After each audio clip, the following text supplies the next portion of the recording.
Well, I was raised in Eugene and lived there until we were married. And I had a very happy childhood. We had two good friends, a fraternity brother of Jim's and a sorority sister of mine that had gone together for a long time, and they thought, well, that might be a good combination, and they were right. I was born in Portland, but my parents had moved from Portland to Coos Bay in 1927. And my father worked for the McCormick Steamship Company, and they had a terminal down there that was having some problems, so they sent him down to see what he could do, and he ended up staying and eventually buying the place. We have two sons and a daughter. The daughter is the youngest, and Jeff, our eldest, and then Tim. They're all great kids, and they all live in the area. We like Oregon. That's my parents and their grandparents on both sides were Oregon pioneers, and so we're longtime Oregonians. I met Jim at high school. Jim was a senior, and I was a freshman. And he was a BMOC, that's a big man on campus, and I was a starter. The thing that I was amazed about Jim was he really was a very popular fellow in high school, but he always had time to talk to us junior kids. Jim's kind of a quiet guy. He's one that is, when he says something, it's very well thought through.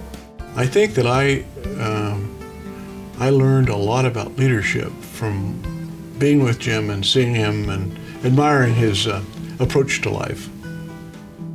Well, Shirley and I got together in college, and we, of course, had many experiences there where we leaned on each other, and we did a lot of giggling in our younger days and shared things that were kind of fun to do.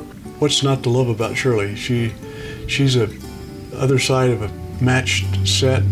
Jim and Shirley are just a wonderful couple. I don't remember meeting Jim when I was in college, but I remember Shirley dating him, and I met her when she came to a rush function at my sorority house.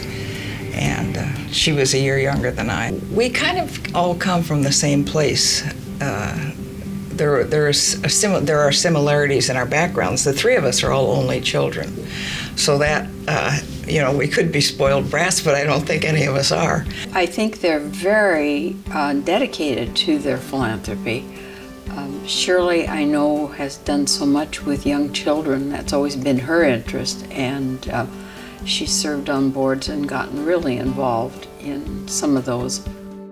When I was working at Fruit and Flower, she was on my board, and she was a wonderful member on the board. I believe what motivates Shirley and Jim to give back is the need that they see to make things better. It's a very simple statement, but I believe that's what makes them tick. Shirley and I talked about what would be the focus, and we both decided what we're really interested in is children and education. So that's the focus of the foundation. When I was first at Oregon, the state provided 75% of the budget. The problem now, of course, is that state support for higher education is, I think in Oregon it's about 10%, and Portland State, I think it's a little better, but only about 12, so that's a big difference. I think it's terrific to encourage youngsters that they can go to college, that there are routes for them to go, because if they come from a family that hasn't gone to college, they don't know about it. They don't know what to ask, and the parents don't, it probably never occurs to a lot of them that they have very bright children and that they could go on to college. The second time we worked together very closely was in our hometown, our high school. We were researching I was researching a little bit about the scholarships at high school, discovered that there were no scholarships for anything other than college, academia. There was no help for those that wanted to become a plumber or an electrician or somebody like that. So we decided that we'd start that kind of a foundation. When I first came out from New York, I was trying to become acquainted around. I got active in the Chamber of Commerce. And one of the complaints we got about Portland when attracting people was that we didn't have a major college in Portland. Now when you look at what's happened from the Vanport floods to today, Yeah. we have a major college. 30,000 students this coming year. Doing a wonderful job. Yep, yep.